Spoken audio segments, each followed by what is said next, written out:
మొదట్లో ఉంటాడండి. APJ Kalam, when he was working in research sector, he came to know his mother is on bed. Only she is counting seconds and minutes. So very important project is there in front of him. Very next day they are going to launch that mission. So being a son, it's his duty. Moreover, there was a lot of connection with his beloved mother. That's the reason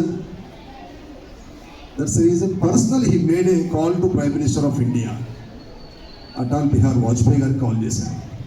So this is the condition what I have to do.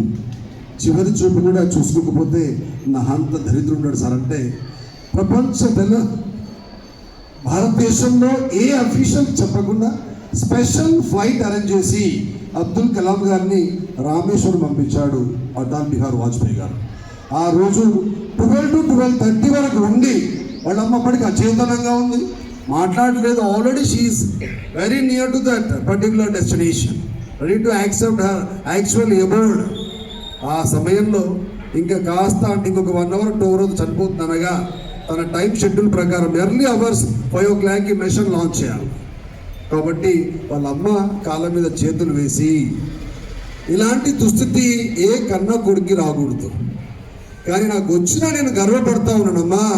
నీలాంటి 140 కోట్ల జనాభాకి మాతృత్వాన్ని ప్రసాదించినటువంటి వాళ్ళందరూ ఎదురు చూస్తూ ఉంది, ప్రపంచమంతా ఎదురు చూస్తూ ఉంది ఆ మిషన్ లాంచింగ్ కొరకి. నేను దాని కొరకు వెళ్తా ఉన్నాను. తప్పకుండా నెక్స్ట్ టైం నేను నీ దగ్గరికి వచ్చినప్పుడు ఇద్దరం కలిసి మిస్ అయిన లైఫ్ అంతా లీడ్ చేద్దామని చెప్పేసి తన అడ్డం బ్యాక్గ్రౌండ్లో రాసుకున్నాడు. అందుకే అబ్దుల్ కలాం లాంటి మహానుభావుడు చనిపోతే ప్రపంచమంతా నివరపోయింది. ప్రపంచాన్ని శాసిస్తున్న అమెరికా కూడా వాళ్ళ వైట్ హౌస్లో వాళ్ళ ఫ్లాగ్ని 5 days డౌన్ చేసినప్పుడు what a honour they rendered towards Abdul Kalam sir. Because of kindness, because of humanity, because of education, the sir has got that tremendous. అందుకే UNO the span of less time announced Abdul Kalam sir birthday is a international student day. ప్రపంచ విద్యార్థి దినోత్సవంగా ఆ మహానుభావుడి బర్త్డేని announce చేశారప్ప. ఆ స్థాయిలో మనమంతా ఉండాలా, ఆ తప్పకుండా స్వామివారి బ్లెస్సింగ్స్ మనకు ఉండాలా. ప్లీజ్ ईमानदारी से जीने वालों को मुसलमान कहते ये तो सच्चाई नहीं जी. Yeah, we should have such kind of a great mindset. Jesus is the symbol of sacrifice. Jesus is the symbol of sacrifice. తన భార్య కొరకు, భర్త కొరకు, కొడుకు కొరకు చచ్చిపోవాలి. Because of the society we have to opt which is good in that particular holy books. Let us decide in beautiful way. Let us train up. మనకు తెలుస్తుంది మన అంతరాత్మకి మనకు సబ్జెక్ట్ వస్తుందా రాదా, ఎక్కడ బ్యాక్లాగ్ ఉన్నాం, ఎక్కడ ఇంకా ఇంప్రూవ్మెంట్ చేసుకోవాలా, ఇంకెక్కడ ఉన్నామని నటించుకుంటూ పోతూ ఉంటే ఏమవుతుందండి, లైఫ్ అంతా క్లోజ్ అవుతూ పోతూ ఉంటుంది.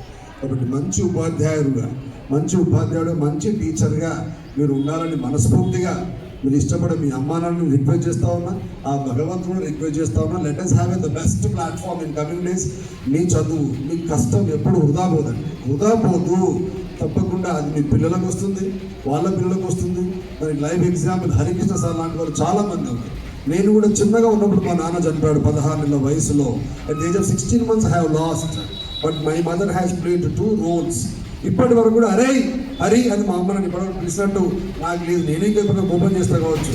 కేవలం చదువు నమ్ముకున్నా కాబట్టి అప్పుడప్పుడు 600 రూపాయలకి నా జర్నీ స్టార్ట్ అవుతే ఈరోజు ఇంత పెద్ద వ్యవస్థలో మీ అందరికీ సర్వీస్ చేసే సదావకాశాన్ని భగవంతుడు నాకు ప్రసాదించారు. Definitely my mother is a very unique mother to me. SVJC is also unique to me because I have started my journey like that one. అలాంటి ఒక సాధారణ ప్రైవేట్ టీచర్ కొడుకు ఈరోజు నేను కరీంనగర్ నుంచి కరీంనగర్ నుంచి హైదరాబాద్ పోవడానికి బాగా కష్టపడ్డా. అలాంటిది నా కొడుకు ఈరోజు ఆ స్టేట్స్లో చదువుతూ ఉన్నాడండి. కేవలం చదువు మాత్రమే. అందుకే సరస్వతి చెప్తా ఉంటాను, తల వంచి నన్ను ఒక్కసారి పరిశీలించు, తలెత్తుకొని జీవించేలా నేను తయారు చేస్తానని. చాలామంది టీచర్స్ వర్క్ చేస్తారు ఇక్కడ. రమేష్ సార్ కానీ, రాజలక్ష్మి గారు కానీ, ప్రకాష్ సార్ కానీ, వాళ్ళందరూ పిల్లలు, ఈవెన్ సుజాత గారు, so many people are working. అంత మెడిసిన్ టీంలో చాలామంది ఉన్నారండి మెడికోస్గా. గర్వపడతా ఉంటాం మీ ప్రొఫెషన్లోకి వచ్చినందుకు. మీరు ఇచ్చిన సిన్సియర్ సర్వీస్ పిల్లలకి బహుశా మీ పిల్లలకి అవకాశం ఇచ్చిన అనుకుంటా. ఏమంటారు రమేష్ సార్? ప్రకాశ్ సార్ మీరేమంటారండి? రాజలక్ష్మి గారు మీరేమంటారండి?